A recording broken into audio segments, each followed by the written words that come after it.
Hello, my dear church boys, and welcome back to yet another episode of Saint Robert's Daygame podcast. And in this podcast episode, I am talking to a guy who went from being a geeky virgin to sleeping with the first girl ever, and then to getting 50 lays, exploring BDSM, participating in orgies, swinger parties, and many other crazy adventures. This podcast episode is going to be audio only because, as oftentimes it is with me interviewing people about their crazier adventures, people do prefer to stay anonymous. But before we start, as always, a few updates about where I am, what's happening, etc. Well, pretty soon, because autumn is approaching, I will be leaving Europe. I'm going to Mexico and then to US and then again to Argentina for a few months.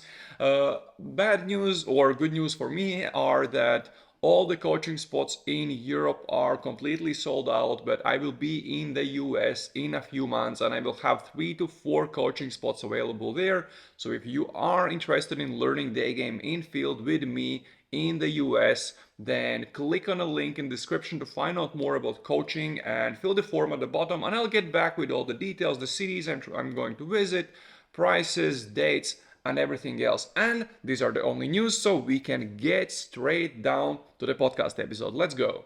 So let's start with, how did you get into the game? Well, it's quite an interesting story. I guess a bit of a background. I grew up as a literal church boy when I went to church and everything, so been there, done that. And I got out of it in my early 20s, or took a pause or whatever, but had no idea how to approach girls, but still tried different bullshit that people told me. Obviously, nothing much worked. Then I met. Wait, what did you try? What did I try? I mean, just, social circles, shit, hoping that girls will notice me because I'm this cool guy that knows about personal development or does filming or, I don't know, sports or some other stuff, typical bullshit. Okay. And then after a couple of years of no success there, I met this lovely guy named Roberts, who was back then good and honest personal development coach for businesses or something like that. Wait, didn't we meet at one of the seminars with like a business class I was Yeah, taking yeah, in like exactly. co-working space and shit? Yeah, I remember that. Okay. Oh yeah, it was me and the Lithuanian guy, and we were going for a walk, and you were walking with us, and that's how we Exactly. started talking about that. Okay. Because you guys were going for sets. I was like, hey, I can do some push-ups. And then I see you approach a girl, you come back, a Lithuanian guy approaches a girl, comes back, hey, I'm like, what the fuck is that? And yeah, long story short, obviously I was interested. You were just starting your coaching career, as I understood. And then I think we had 2 sessions, not far from each other, that gave me like a kick in the ass, so to say, and that's how my lovely day game journey began. So you said that before we started recording, you said that you ended your religious part of your life with your first ever lay. So how old were you when you got your first ever lay, and what's the story of that? Was it a nun that used you, or maybe it was a priest? I don't know. Well, basically something like that. Yeah, because I was still doing this social circle bullshit. I mean, I didn't know how to use it, so I was in one of those in like Erasmus party or something, and one foreign girl just took advantage of my innocent self. Basically, I was half-assed drunk, and I actually needed a place to stay in Riga, and she offered me, oh, you can stay at my place, blah blah blah, and then she literally did everything in my place, short of putting it inside. How cute was she? Was she cute or? Uh, she wasn't a monster that I cried in the shower afterwards, but she definitely wasn't a girl that even in that period I wanted to see again. But you got your first lane. She took care of it. Nice. So from there we met. We started to do. We did a bit of coaching. You started going out. How was your day game progressing? What was happening in your life of Daygame? Right, right. Actually, it was pretty Well, ups and downs, because obviously it was great that I started Daygame with proper introduction from you and understood the structure. It was quite good because at that time there was quite, I mean, I would say decent community in Riga with the wings. You can go out to it, talk about stuff. But it was up and down for me because I was going out for maybe a couple of weeks or a couple of months. Then work came or some other bullshit happened and I stopped going out and the leads went cold. But yeah, I mean, I was going out, I doing sets, not problem with AA, getting some numbers, getting some dates, but no real results besides makeouts. So my first actual day game life happened only after a year, more or less a year after coaching.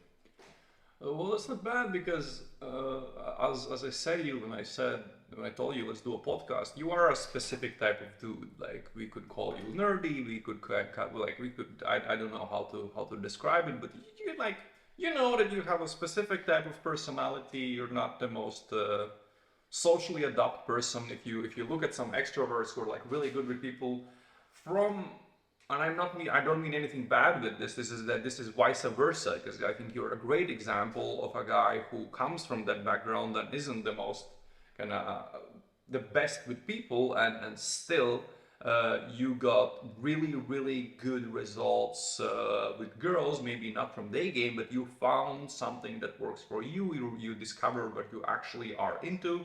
You've done a lot of experiments. We're gonna talk about yellow fever and everything else. If that's is that racist? No. If it is racist, I apologize. I did not know, but I don't think it is. So don't kill me. So when you were going out with the wings in Riga, you told me to ask about the importance of having the right kind of wings and that you have some thoughts about it and some experience with it. Yeah, because I mean, you have mentioned over and over in your podcasts and materials that the right kind of wings is very important stuff. Because I mean, I also there's always guys that take action and there's guys that talk about taking action, right? And in Riga we have had both that you just end up walking 2 hours around and talking about the game, how you're gonna approach, how you're gonna fuck the girls, basically a lots of mental masturbation. And then there's the other kind of wings that just go out. Maybe you chat for like 5 minutes, and then one approach, second approach, and he's there approaching, for example, and you're like, I'm not gonna stand there with my dick in hand looking at him. I want to approach as well. Are you still hanging out with the wings that you used to hang out with? Well, that has changed as well because, well, obviously you just, as with friends in social circle, you keep people that, help you improve or that is fun to hang out with, stuff like that. So obviously there are some people that are still, well, day gaming, but when they see you on the street or they ask, hey, let's go for some day game, you're like, I have like 100 other things to do. Yeah, because when I was, I think I told you once explicitly, like I think I messaged you and it's like, listen, dude, you're just hanging out with the wrong people. And several times when I said it in the podcast that I see guys that are doing technically the right things, but they keep hanging out with the wrong wings. I mean, I was talking about you. And I think I explicitly once told you that, dude, like, stop hanging out with these people, like, who have terrible game, who are not adding any value to you when you are out with them, and start hanging out with other people. And now I've seen you on the streets with other guys that I've coached from Riga, and I see that your results are slowly getting better, and I know that their results are getting better, and then the one guy that you're hanging out with, he was struggling a lot when he started, but now like he posted a postulator report here, postulator report there. So this guy also started to get laid, and I see you out with him quite a bit, and with some other with another guy who has been on my podcast who started together with Batman. Um, okay. So what's up with consistency? Are you going out regularly now, or because you said you don't have a lot of day game lays. You have 5 day game lays, but around 50 lays total. And you said that your biggest challenge is being consistent enough with day game. Yeah. I mean, to be honest, it's still an issue. It's getting better overall. Like this week, it's only middle of the week and it's 35 sets and counting. So But yeah, it depends a lot from time to time, but it's more conscious that I know it's priority and I try to get 25, 30 sets per week, no matter what else is happening.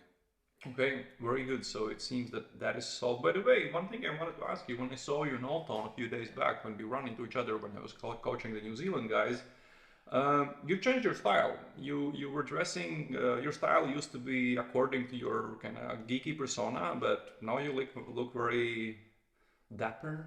Now you look. No, it looks like you put some thought into it. What has been the effects of that on your Daygame results? Well, you're making me blush. My. But honestly, it's not like I have noticed whole like the before and after effect. It hasn't been that huge in results per se. It's more about self-confidence itself, that you look in mirror. It's like, hey, that dude looks hot, and then it gives you more confidence to approach, to be more ballsy, to go for same day lace or some other adventures. And you had a same delay recently. I did. I did. Was it your first same delay?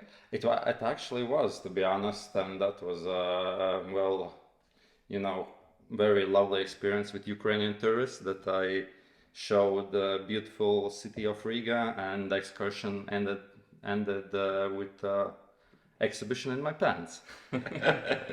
But I mean, it was actually funny because she said, well, after sex, sometimes you ask, oh, when did you decide to sleep with me, etc., etc. She said, oh, when I saw you on the street, you look good, you talk good, and she was like, hey, if something happens, I'm open to it. Exactly. So welcome to the club. That sounds very nice. Thanks. And you told me that you had some problems with logistics and you had to adjust your structure a little bit because of that. Mm, true. Because the classic model is like you meet a girl, then it's like 5-10 minutes the first venue, spend like half an hour. 5-10 minutes the first venue. What do you mean? Like you meet at point X the girl. Oh, then you Th- walk to the then you venue. walk to the venue first, right? Spend like half an hour, etc. Then you walk 5-10 minutes to the next venue, spend X amount of time there, and then you see, then you pull. I have, well, I don't have great logistics. I don't have terrible. I'm living like, well, let's say 20 minutes from the center where all the bars and shit like that is. But 20 minutes walking or public transport? walking. That's totally fine. Yeah, because I mean, in the beginning I had the idea, oh, it's more than 10 minutes, I'm screwed. But then I was like, hey, then I didn't say the girl, I said to the girls, hey, let's go to this cool park. And most of the people don't know about it, or they have maybe some prejudice, because it used to be a shady part of town. Now it's one of the Which park is that? Maskachka, Ooh. like Miradars.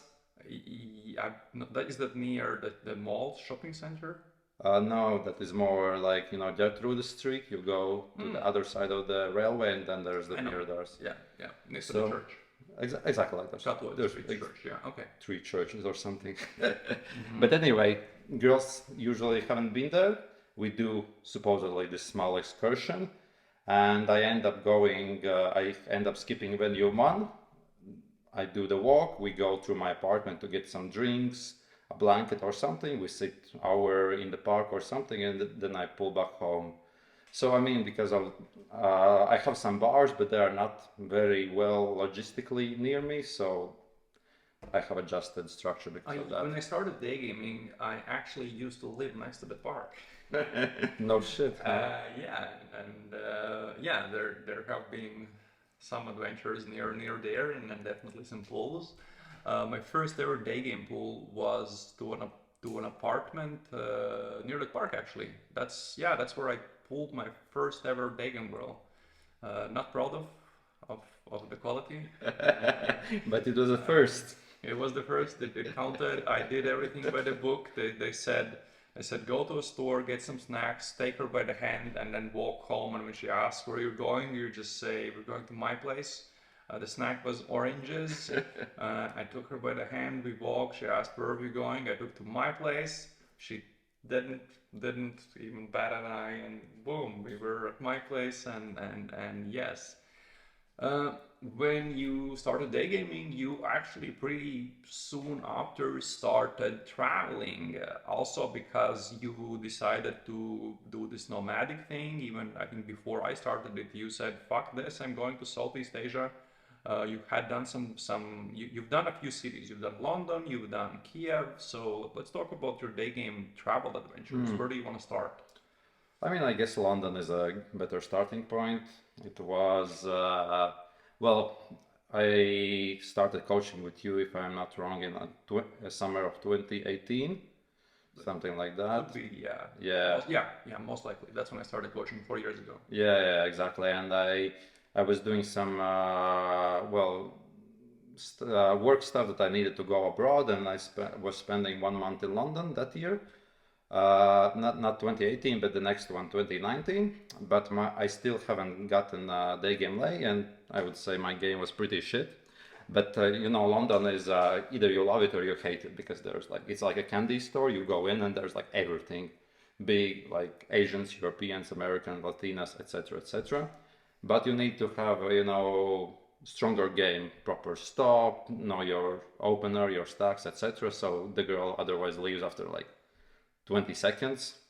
And so it was like, and the logistics, obviously, London is more expensive than Riga where we're living. And I was staying at friend's place there because the day game wasn't the primary thing. I was sightseeing, I was working and then doing day game on the side because fuck, obviously I'm in London. And then my friends, they were away for extended weekend, like 4 or 5 days. And I knew if I would pull, it would be in that time frame.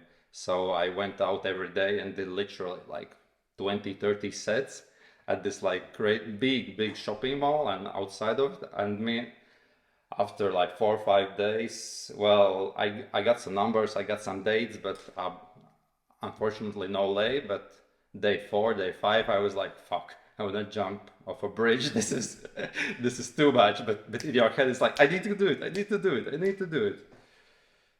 Fun times. Okay. Where was the next day game trip to? Because you spent a month there and you Yeah. hit a few other places.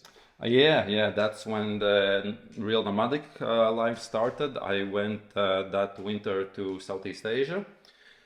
End of 2019. It was actually after I got my first day game lay as well. So got that under my belt, got some confidence, and yellow fever. Well, as you said before, it's not a racist thing because, well, there's two meanings.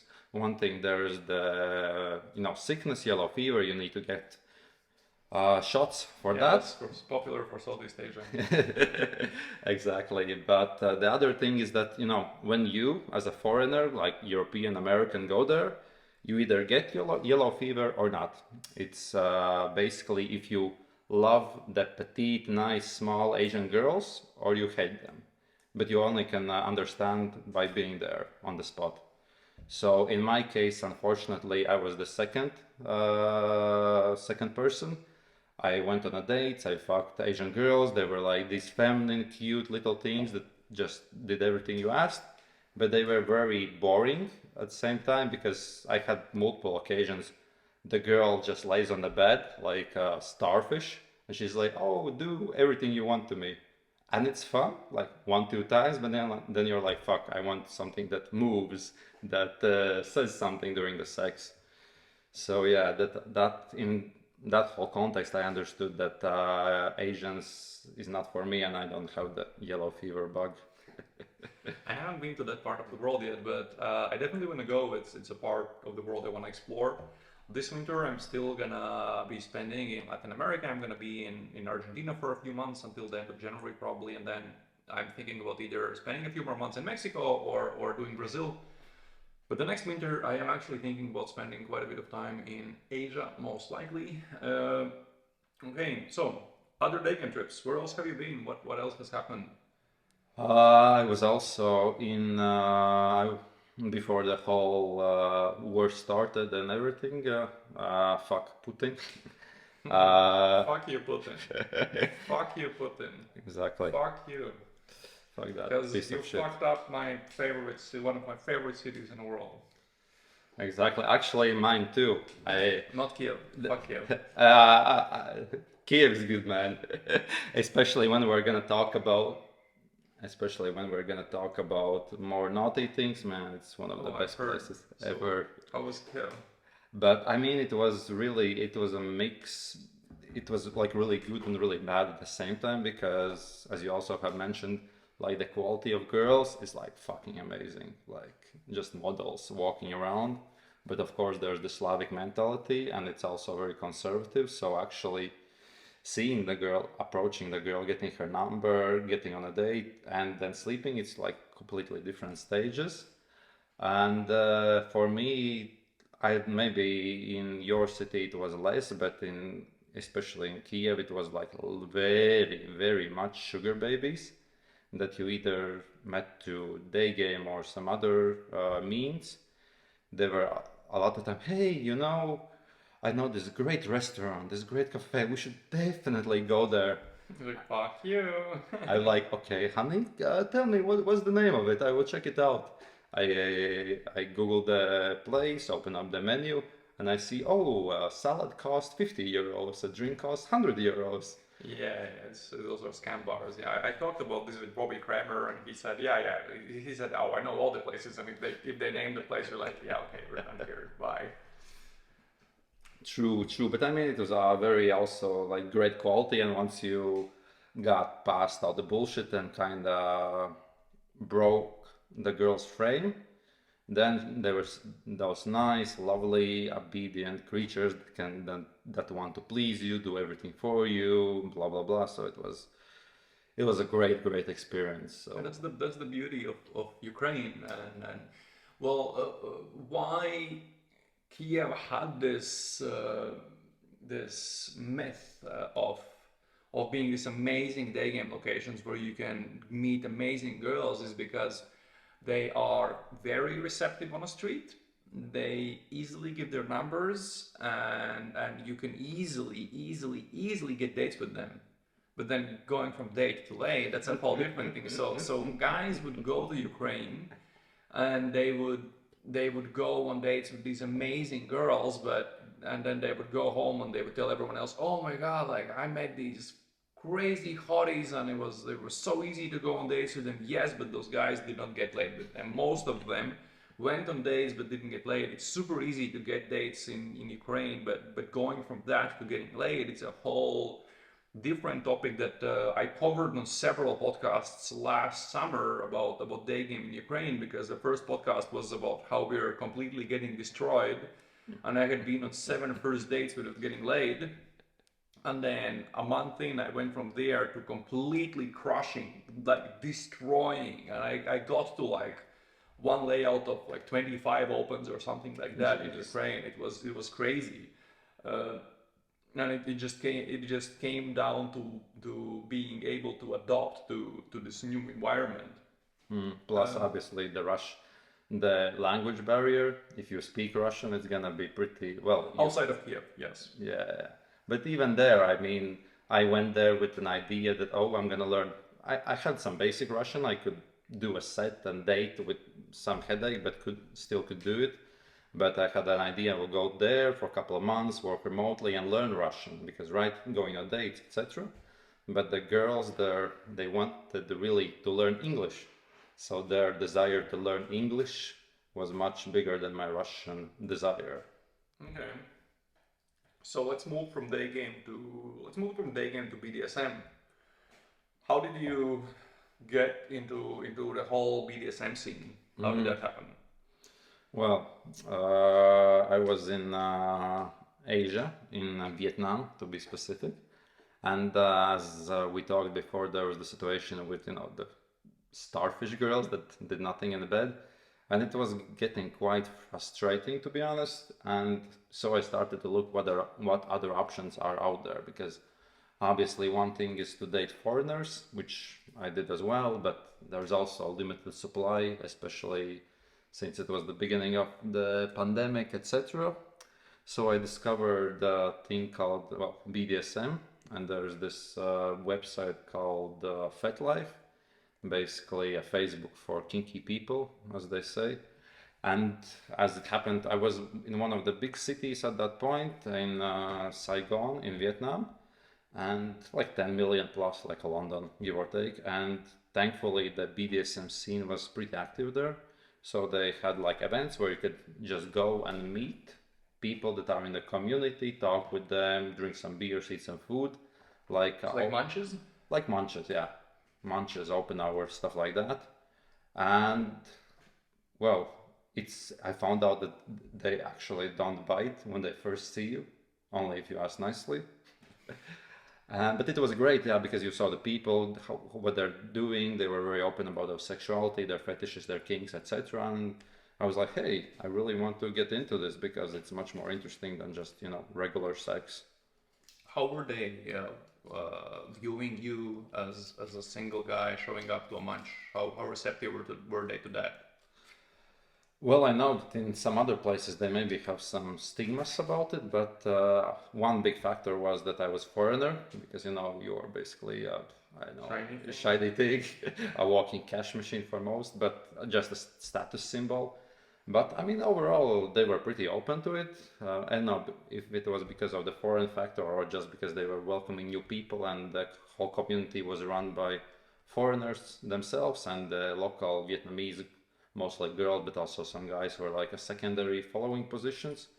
But yeah, it was pretty easy. They were welcoming and pretty easy to get into the community. They start also, and also when you show that you're a normal person, you're not a creep, etc., etc., then you get to invited to some more fun events. So how did you go from your first kind of informal meeting, like a munch on open doors, to actually participating in BDSM orgies and things like that? Yeah, I mean, I spent after I discovered BDSM in Vietnam, spent a couple months there, but the first real, let's say, hands-on experience was when I came back to Latvia, and I discovered there's this lovely community here as well. As it seems with everything that you just need to search in the right places. But yeah, they also were pretty welcoming. Also went to the munch, get to know the people, then start being invited to some more private events. And I was at this one, what is it called? Play party, where basically people show up. Some people bring their favorite toys, come with some more, kinky outfits, etc. And it's like free for all. Like, it's not like everyone comes in the door naked and starts fucking in the first 5 minutes, which would be fun as well. But it's more like people, hang out, they drink something, eat something, and then slowly start to getting. Some people do ropes, some do impact play, candles, electricity, etc., etc. And you never know how it's gonna turn out. Sometimes it might be just some mild vanilla stuff. Other times it might be the craziest orgy you haven't ever seen in porn.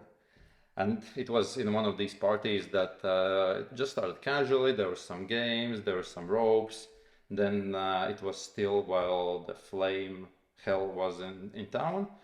And then, he just took out his dick. One girl started sucking it, then another joined, and it was like a room of maybe like 15, 20 people. And soon after, everyone was fucking everyone. And then he started sucking it. Well, not me. Okay, No kink shaming, but that's not for me. sure. Not my type of sausage. Okay.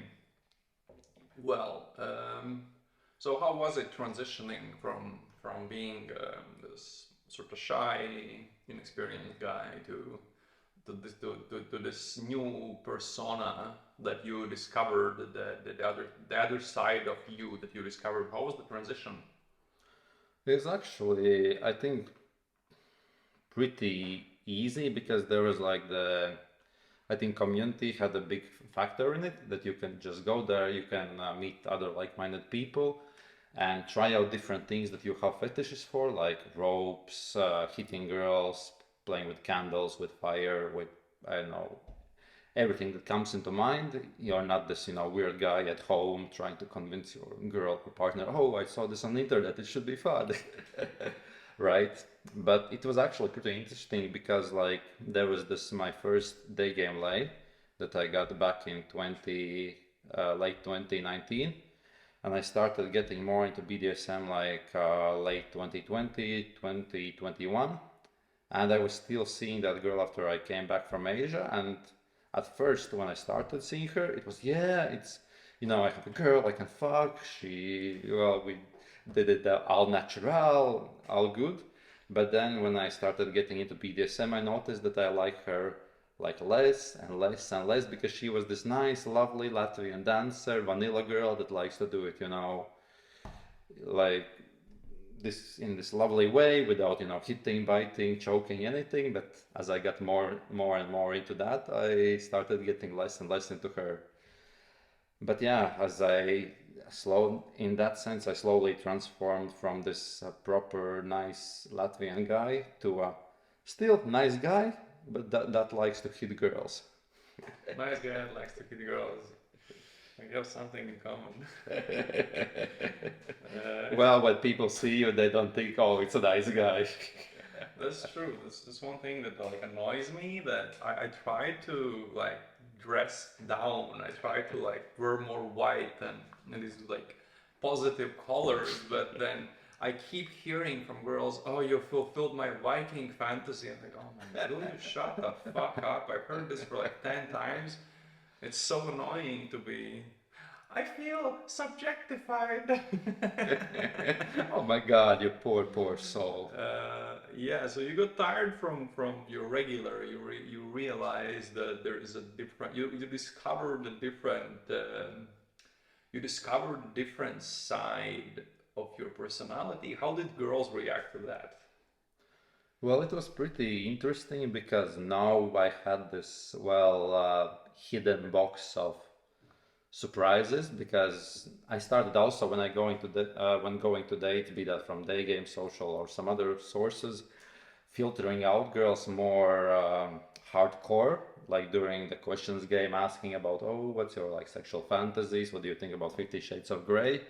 Because I had like way too many times when the girl is nice, she seems sexy, everything is good, but then you get to bedroom and she is fucking boring. I mean, you still fuck her, etc. You get the lay, but she's not into choking, hitting, ropes, etc., etc. And I just know that I get bored of her after like 2-3 times, and it's like, okay, what's next? But it was also interesting that on the other side there was quite some girls that during the questions game or some other times said that, oh, I'm tired of the vanilla guys, they don't cannot do everything, they're afraid to hit me too hard, or they're gonna choke me to death or something. And when I hear something like that, I'm like, all right, we can work with this. Honey, have you been tied up recently? Have you have you discovered things that you've tried and you were like, nah, fuck this, I'm not doing this again? Well, to be honest, in BDSM, ropes is a big thing for everyone, like shibari and all of that. I understood that from doing it, I just don't have the love for it, the patience for it. I can do it if the girl really wants, but I much rather flip her over, take out my whips, and beat the living hell out of her in a conscientious, consensual way, of course. yeah. So how did you move from BDSM to swinging? Because that was a whole different part of your journey. Oh yes, because I mean it's on one hand it kind of goes together. On the other hand it's kind of different, because there's also there's a BDSM community in most places, and there's also a swinger community. And BDSM is more about discovering your fetishes, right? Like we mentioned before, and sex is there, but it's more optional. It's not always happening, right? Versus swinger, it's all about fucking, right? And as I was discovering BDSM, there was also some people told me about the swinger community in Latvia, and I was like, fuck, why the fuck not? And so yeah, I got into it, thankfully with the same regular that I had at first. It was interesting because she was vanilla girl, like anything BDSM related, no problem. At the same time, being fucked by, I don't know, 10 guys? Yeah, sure, why not? But I mean, yeah, it was quite interesting getting in the, especially when we went to the first event, I don't know, we didn't know what the fuck to expect. I was going with two girls at the same time, one the regular and one from BDSM circles that was curious as well, and we also thought, you enter the room 5 minutes, everyone's naked and fucking and whatever. But it turned out they also have programs, social stuff, etc. So people don't get scared away. But still, end of the evening, we ended up in a bed with like 10 other people just fucking each other and changing the partners. And it was like, shit, this is actually happening in real life, not only in like porn movies. Yeah, good times. You said that you sent me a message saying that you had a girl who like wouldn't fuck you, but wanted an orgy. What's that story all about? Exactly. Because, well, yeah, there was this one girl that she's at my place, we're kissing, but she's giving me last minute resistance. No, no, no, it's too fast, blah, blah, blah. And I'm like, I don't want to see her again. Let's, throw out some things, and see if something sticks to the wall, right? Because there was maybe something kinky there, maybe not. I'm like, I'm going to this, swinger party, after a couple of days, blah, blah, blah. Have you tried anything like that? And boy, she lit the fuck up. She's like, oh my God, swingers, I have always wanted to try it. Oh my God, will you take me there? Like, completely different person. Wait, once you started talking about that, did the token last minute resistance go away? That's the fun stuff. It didn't. She didn't want to fuck me there, so I actually had the girl that I went on a second date to a swinger party and fucked her for the first time only there. Okay. But yeah. So if someone is listening and is in the position where they tried a bit of Daygame and they still seem to be struggling after a few months of trying, maybe you have a few tips for them how to get more lays, how to get from that first lay to 50 lays, or at least how to start doing better. Well, I would say that look at it as I like when you have the day game structure, you start understanding how it works, the open, the follow up, the closing, etc. You can use that in like every type of situation where you're interacting with girls. There's this theory about income, like multiple streams of income, right? So you're not dependent on one salary or whatever. I like to think the same thing with girls as well. Basically, you take the day game structure, and obviously you go out, have decent wins, get coaching, do it regularly, etc., etc. But then you take the same structure and apply it to all the other places you meet girls, be that in a social circle, online dating, maybe some workplace stuff or wherever. Just understand it's not only day game is this like holy box, and outside of it you cannot do anything. It's like you take the same things, you adjust it a bit, and then you can still fuck girls wherever you meet. Okay. Well, I'm gonna tell you thanks a lot for doing this. I hope guys learned a lot. And I hope this helps for guys that are starting in Daygame and trying to figure out what to do if it doesn't work over the first few months. And maybe it opened the eyes of those guys to different opportunities, different ways for meeting girls, and different adventures they could be having. Thank you for doing this. Thanks, it was my pleasure. And last thing that I want to say, if you're doing Daygame, you have the balls to approach any hot girl anywhere. Why the fuck not try something like swingers, BDSM, or whatever else you're into, right? What's the worst that can happen? Well, that's it, guys. But one more thing before you go. If you want to make sure you're not missing any important videos, podcasts, or projects that I'm putting out, make sure you are on my mailing list. For example, one thing you could have missed is I'm starting a group weekly accountability calls program for 5 guys, where 5 guys will be doing weekly calls where experienced good day gamer will help them get to 25 sets in a week and stay accountable, stay consistent, go out all the time, Plus, on top of that, they will be getting weekly tasks to fix different parts of their day game sets, improve different aspects of their day game. And the important part, or the interesting part, these 5 guys will be getting this program for free. So if you were on a mailing list, you probably solved it. But if you weren't, then make sure to join it by going to strobert.blog. That is strobert.blog. Join the mailing list, and then you will get the very next one weekly email. And if you want to work with me in the USA, get some infield coaching, click on the link in the description, fill the form there. I'll get back to you with all the information. We will hop on a short WhatsApp call so you can ask all the questions to understand if this is the right thing for you. I'll ask a few questions to you to understand you better and see what's the best way I can help you. Guys, thank you for listening, and see you in the next podcast episode.